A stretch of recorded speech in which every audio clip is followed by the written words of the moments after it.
Oh boy, talk about a barn burner, eh? Talk about one of the biggest NHL trades we have seen mid-season involving a superstar player pretty much of all time. Like, I don't know about you, but I think heading back into the past few weeks here, that Mikko Rantanen Marty Necas three-way trade between the Avalanche, the Blackhawks, and the Hurricanes may have just been the biggest trade mid-season that I have seen in my lifetime, and maybe even one of the top 5, top 7 biggest trades, mid-season at least, ever. I don't know. You can go out there and be the judge of that. But today, we are going over one of the assets in that transaction because Elliotte Friedman just spoke about this on his podcast. He went over the trade situation in regards to the expensive pending free agent asset in that trade, and he linked a bunch of teams to it too. So as always, this show is brought to you by ExpressVPN. Go out there and check out the first link in the description to save some money on your VPN, get some free months, and support this YouTube channel all in the process. Let's leave extra links in the description to this episode of 32 Thoughts from yesterday. Canada tops the Hockey Mountain again, and we'll also leave a link in the description to today's edition of Spectre's Hockey, because Lyle Richardson summarized and paraphrased a lot of Friedman's commentary, and it's very, very interesting. Mikko Rantanen is the subject of trade speculation again, plus the latest on the Golden Knights in the NHL's rumor mill for today. During Friday's 32 Thoughts podcast, Elliotte Friedman speculated the Carolina Hurricanes could put winger Mikko Rantanen on the trade block if they are unable to re-sign him before the March 7th trade deadline. The Hurricanes acquired the 28-year-old Rantanen last month in a multiplayer 3-team trade involving the Avalanche and the Blackhawks, giving up Marty Necas and Zach Drury to the Avalanche for Rantanen. Friedman believes there were some contract discussions between Hurricanes management and the Rantanen camp. If he becomes a pure rental, there could be a long lineup of teams to get him, opening it up for anyone to pursue him. The Blackhawks retained 50% of his salary, leaving Carolina with a cap hit of $4.625 million. They have 3 salary retention spots, enabling them to retain up to half $2.312 million of their share of his cap hit in a separate trade. Friedman speculated that teams like Vegas, Dallas, Winnipeg, Florida, Tampa, and Toronto may be interested. That could drive up Carolina's asking price. And by golly gee, immediately after the trade was made, we saw people talking about Carolina in the same way that we had talked about Carolina last year. Jake Guentzel, oh my gosh, they traded away Bunting and prospects and stuff, and to be fair, they didn't trade away the same magnitude of expensive assets like they had in the Rantanen trade when they traded for Guentzel last year. Marty Necas is a lot better than Michael Bunting, I would say.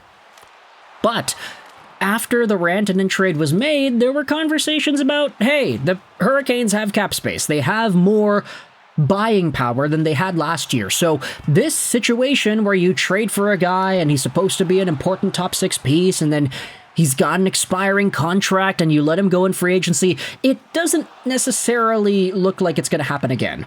Right? That's what we thought back when the Rantanen trade was first made, but things kind of changed. Because the Rantanen camp and Hurricanes camp did not agree on a contract extension right away, and quite frankly, Rantanen has struggled with this new Carolina Hurricanes team. It's not that simple.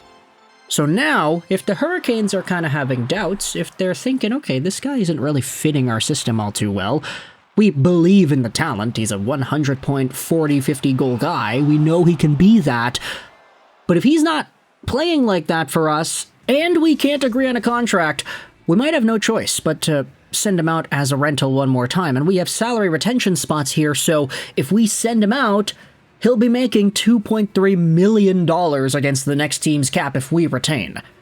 Talk about a rental price for the ages, eh? Never mind the fact that Friedman links Vegas, Dallas, Winnipeg, Florida, Tampa, and Toronto all to this Mikko Rantanen player.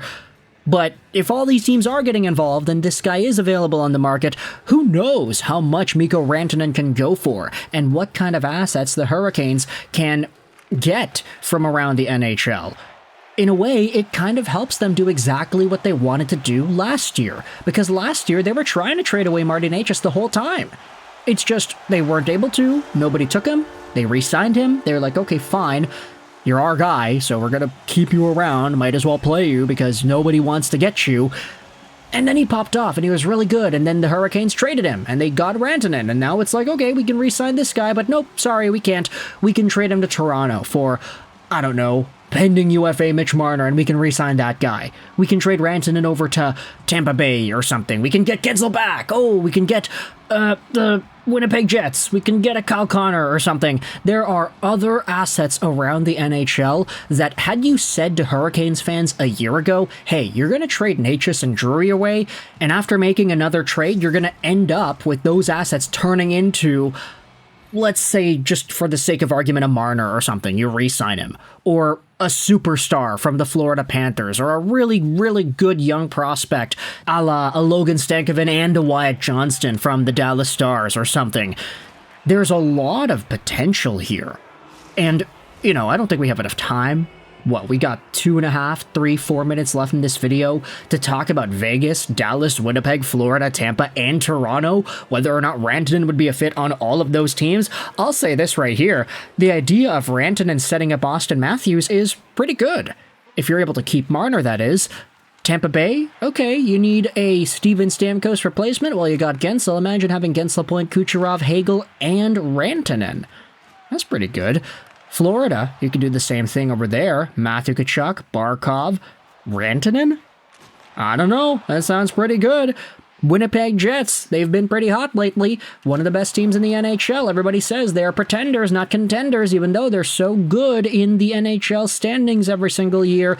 Rantanen with Scheifele, Connor, Ehlers, and Gabe Vilardi.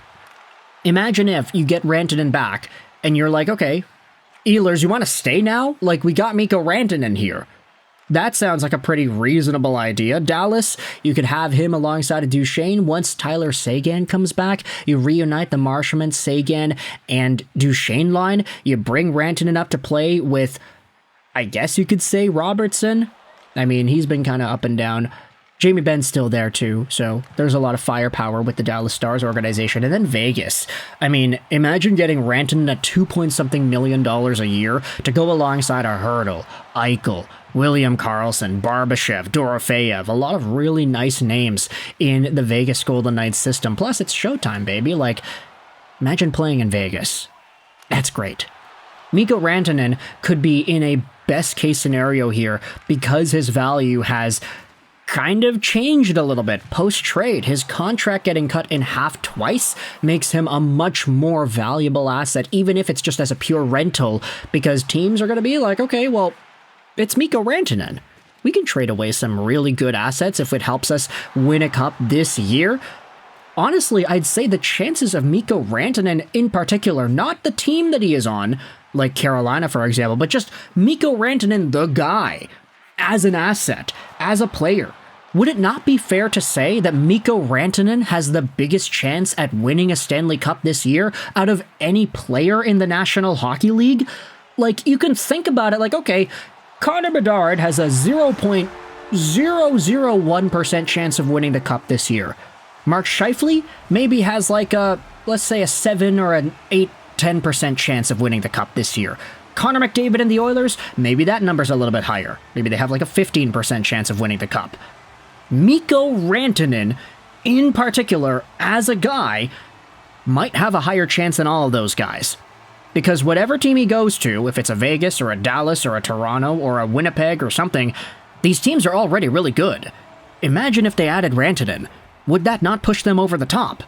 Like, I think about Matthew Tkachuk. Maybe the Florida Panthers have the highest chance of winning the Cup right now. Florida and Edmonton, you can say those two are the easiest ones to put at the top of the list because they made the finals last year. If Matthew Tkachuk has like a, let's say, a 15 or 17% chance of winning the Cup this year, if Rantanen gets traded to the Panthers, does that chance not go up to like 19, 20%? I don't know. I'm just kind of spitting numbers here. Let me know your thoughts in the comment section below about Elliotte Friedman linking these teams to Mikko Rantanen in a trade as a rental before the trade deadline. One more time, are we going to get it done, baby? Let me know in the comment section. What do you think? I hope you enjoyed this video. And bye.